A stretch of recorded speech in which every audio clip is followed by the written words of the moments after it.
Hello everyone. So today we're going to talk about my doll collecting journey and kind of how it all got started. It basically got started, I would say, in 1995, I believe. I was probably about 2 years old, and my parents actually got me some Barbies and a Disney Princess Ariel for Christmas. And I got some dolls for Christmas in that year.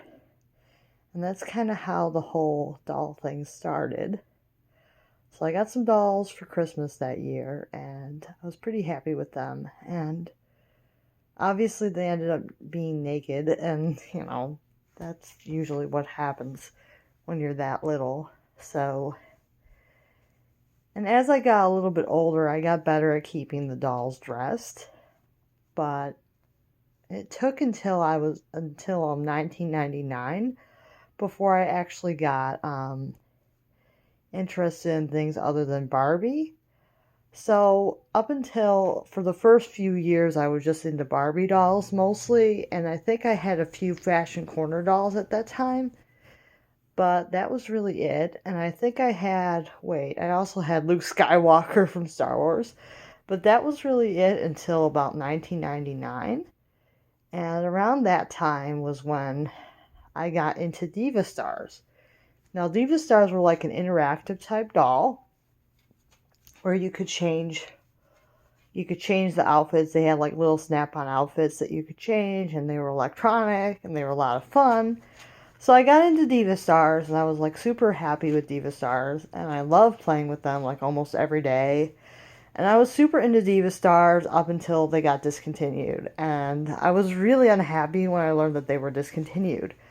But by the time they got discontinued, Bratz dolls were really popular. So at that time, I decided to switch to Bratz dolls.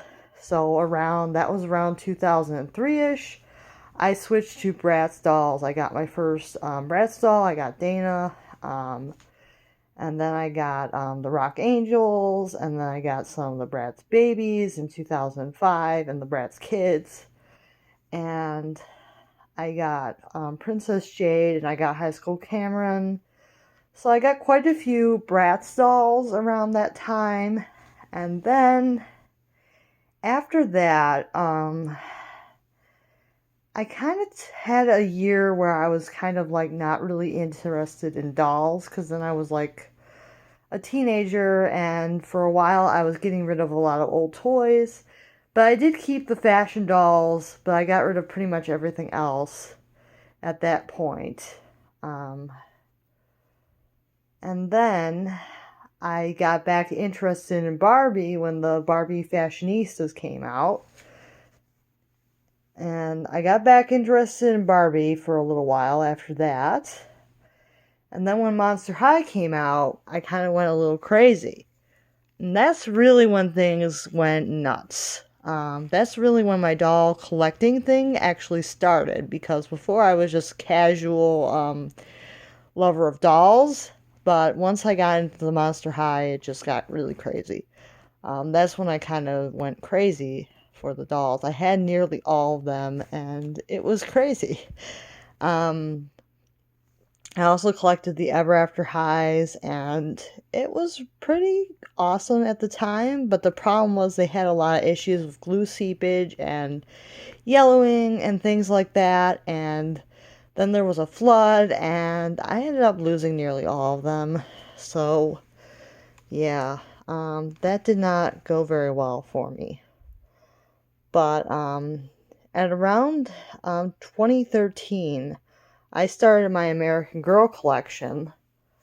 So I started my American Girl collection little ways after I started my Monster High collection. So I kind of went a little crazy with the American Girl too, but it took me a little bit longer to kind of get crazy with it. But because for a while I was more crazy into the Monster High, but then when I kind of lost them, I got more interested into the American Girls. So it kind of became the big thing now that I'm into. So I'm now into the American Girls. I collected nearly all of them now. like I did with the Monster High, but I don't really see it I don't really see that gonna be phasing out. I don't see there being another flood, so I think that's not gonna go anywhere. But when the reboot does happen, I do plan on getting a few new Monster Highs to kind of, remind me of my old dolls a little bit. I still have 5 left, so I have some of them.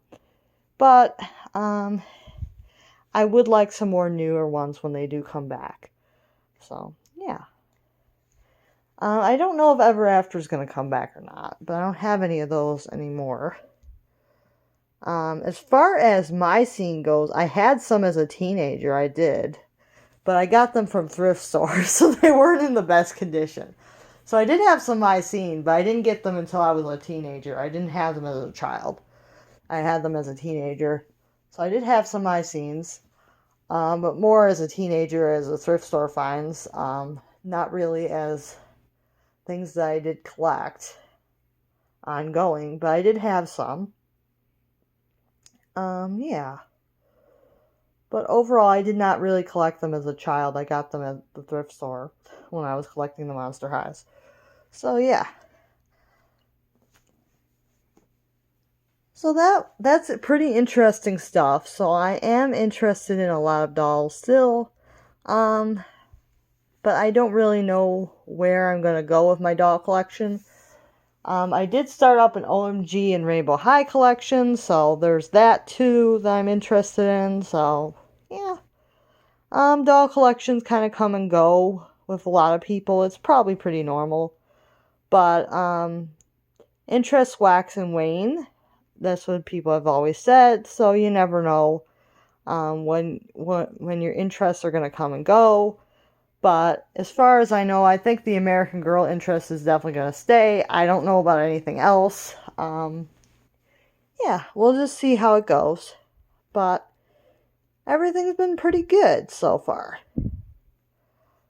But I am hoping that if I ever become a big time author, that I will be able to have a big mansion full of dolls and have a great life. Because that would be fun. But that's just a pipe dream. Probably won't ever happen. But if it does, it does. So yeah. I'm just super happy to tell you about my doll journey. So make sure to like and subscribe, and I will see you next time. Bye now.